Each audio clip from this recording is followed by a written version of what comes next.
What is up, everyone? Welcome to these portrait drawing tips, because I've been drawing some portraits and I've realized some things, sharing some advice. That's what we do here. And I'll probably throw up some drawing on the screen here so you don't have to look at this ugly mug the whole time. All right.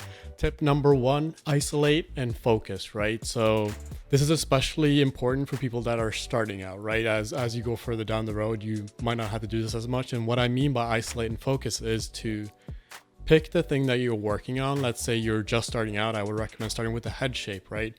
And just practice the head shape, right? Don't try to draw everything. Don't try to draw the entire face starting off. Start with the shape of the head. Learn that until you're comfortable with it. And that way it will be much easier to learn one step at a time. And this comes from neuroscience. This type of learning is the quickest way, right? And it's because your brain does something called chunking, and you chunk information, right? Let's say brushing your teeth. You don't think of every step in brushing your teeth, but you think of it as one collective chunk of information, right? Wetting the brush, putting toothpaste on, brushing, the entire process is one piece of information because you've done it so many times. But when you're starting out, when you're first learning how to brush your teeth, you will remember each step. You have to think about each step as you're doing it because you haven't chunked the information together yet, right? And through that learning process, you have to practice each step. You have to focus on each step before it becomes natural and you just do it automatically, right? So let's say you're learning how to draw portraits. Learning to draw the shape of the head first on its own until you can chunk that piece of information will make it much easier for you to learn quickly, right? So the goal is obviously to learn in a way that's not frustrating, in a way that it's challenging. It's going to be challenging, obviously, because you're learning a new skill, but you don't want it to be so challenging that you feel overwhelmed all the time, right? So if you just isolate and focus on the one thing at a time, right? So you focus on the shape of the head first, learn that until that feels natural, right? So just take 2 weeks to just practice that, and then learn how to draw the eyes, and then add the information together. That will make it much easier to learn, and it'll be much quicker too, right?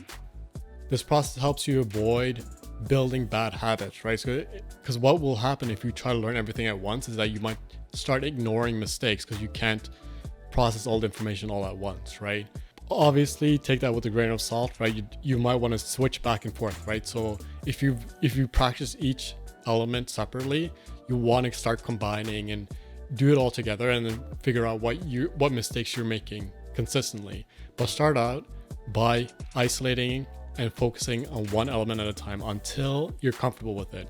And that way you can learn quickly, focus on the mistakes of that one element until you get it perfect, as close to perfect as you want, right, to your taste, and then move on to the next element. And that way you'll learn quickly without too much frustration.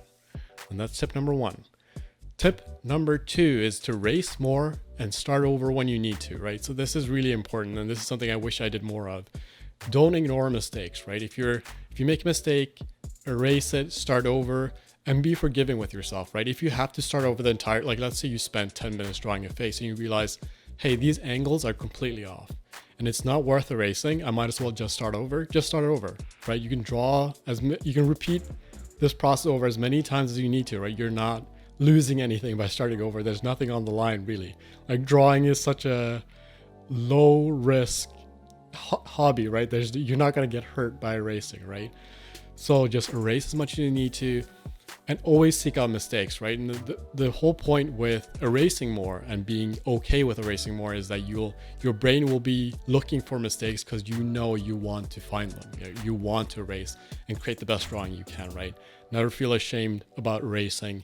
There are tons of like professional artists that erase tons. If you will see, like, watch process videos, most professional artists erase it like tons and tons, and will try stuff over and over again, because the end result is what's important, right? It's the end result that we're focused on. So if it takes you 100 tries, it really doesn't matter, because this is a way of working that will get you good results, right? That's what you want to focus on. Erase as much as you need to, and as you erase, right, as you correct yourself, you will build better habits and you will learn quicker that way, right? If you ignore mistakes, what will happen is that you will build bad habits. And this is something I did wrong, right? The reason why this is number two is because I didn't race enough when I started out.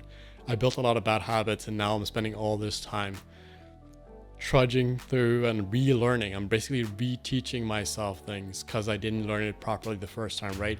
It's much easier to learn something properly the first time than learning it wrong, having to unlearn it, and then relearning. Like that whole process is so much harder. So just learn properly from the beginning, erase as much as you need to, and start over when you need to, right? Don't feel ashamed of starting over as many times as it takes.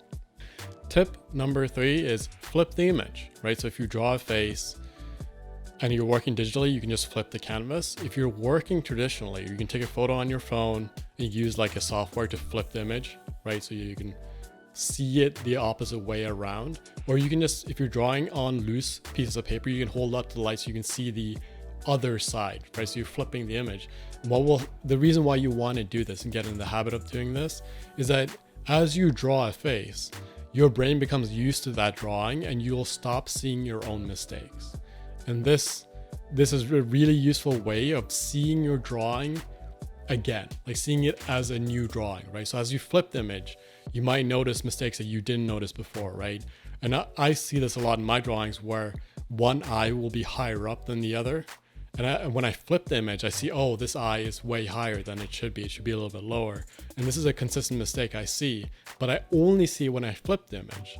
A lot of times when I'm drawing normally, I can't see that mistake, right? So a lot of times I will draw portraits on these small, loose pieces of paper, like tiny, small pieces.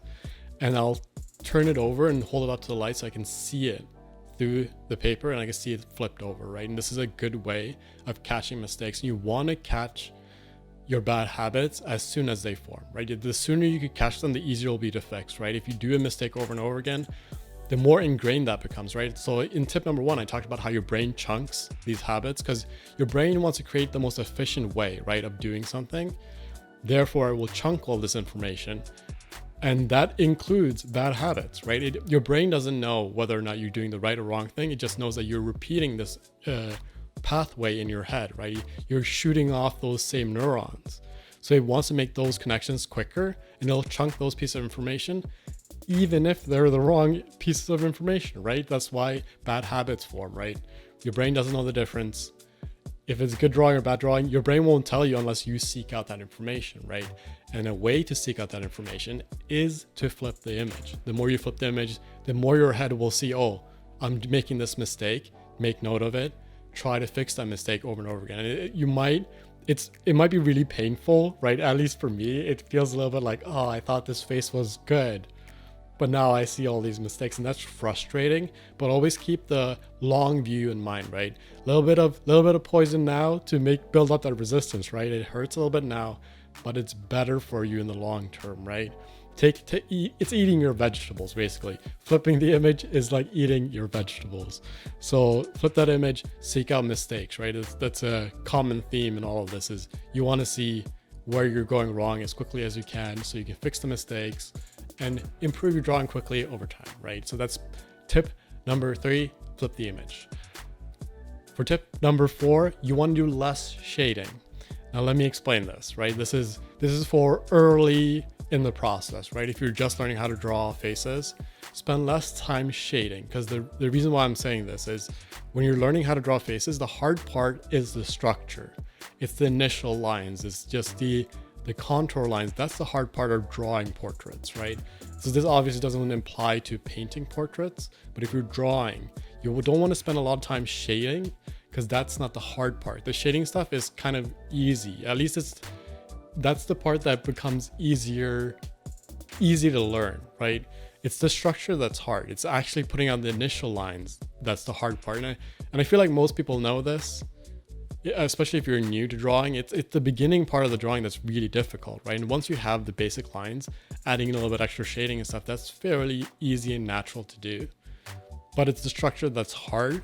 So you want to repeat the structure as many times as you can early on in the process, right?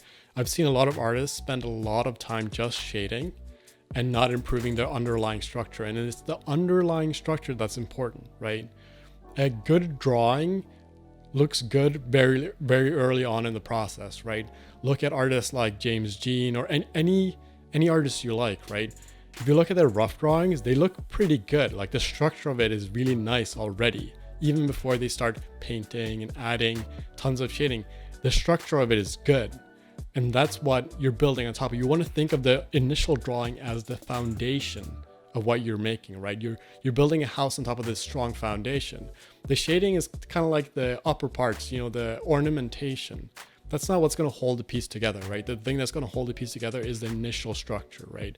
So if you're practicing early on, obviously shade if you're like relaxing and just having fun. But I mean, if you're trying to improve, you want to spend more time drawing the structure of the face and less time just shading, unless that's the thing you're working on, right? So once you've learned the structure and you feel good about that, like once you feel like, oh, this is, I'm good at this, then obviously you can spend as much time shading as you want, right? But I mean, like in the beginning, like for me, I spend all my time just drawing the structure. I don't even really shade in the eyes and stuff. I keep it very simple because I know that I need to work on the base structure. That's what I'm trying to work on. That's what I'm trying to learn. Therefore, I won't spend any time shading. Well, I'll spend a little bit of time, but not a lot. And a good way to make sure that this happens is drawing small, right? It is small, like draw small, but not too small, obviously. But when you draw small, you just can't, there just isn't enough space to spend tons of time shading. But if you draw really big, you might be tempted to shade a lot because there's a lot of empty room. So I draw fairly small just to practice the structure. And that's tip number 4. When you're getting into it, spend less time shading, spend more time on the structure. That's tip number 4.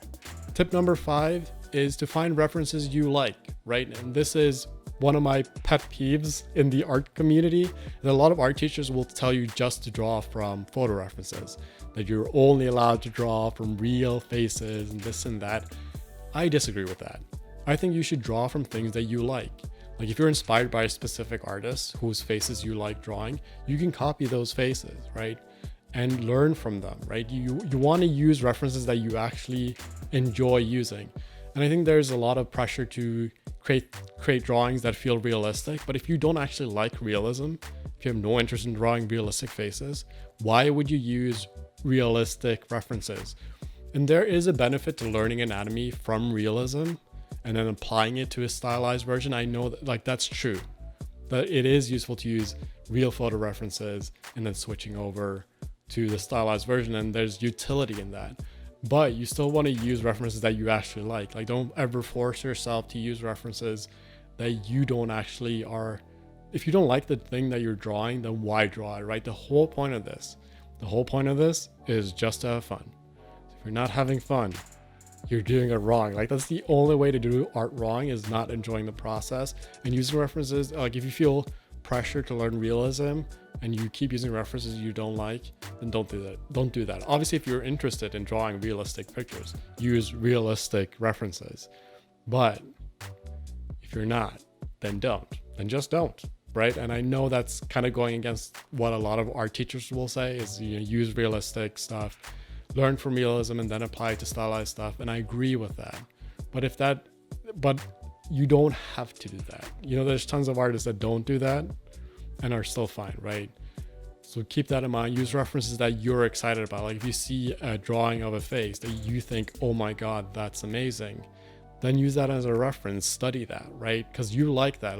Let your personal interests guide you, right? Let that light shine out, and don't focus too hard on just being good and seeking the approval of the art community, because the art community is a lot of times just doesn't know what most people will enjoy, right? It's not reflective of what most people would enjoy making, right? It's almost always behind, right? There used to be a time where anime used to be looked down upon, and that was kind of like normal in the art community, which sounds crazy now because if you look online, everyone loves that stuff, because now people have now that's become more normal, and that's because people focus on what they enjoyed. So start just focusing on the things that you enjoy from the beginning, and that is tip number 5. Use references that you like. And that's it for this video. Hopefully you like this. These are take this with a grain of salt. I'm learning just like you are, trying to improve. I'm trying to teach you things that I wish I knew. I'm trying to pass on the knowledge that I'm realizing, like, oh, if I'd done this sooner, it would have saved me time. Like that's kind of what I'm sharing. And if you like this, make sure to head over to the website. Use the free tutorials. I have a bunch of portrait drawing tutorials with free worksheets and stuff that will be linked in the description. check out the website, join the mailing list if you want to stay in touch. And that's about it. And I'll see you guys in the next one. Bye-bye.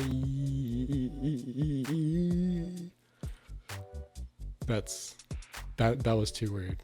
It's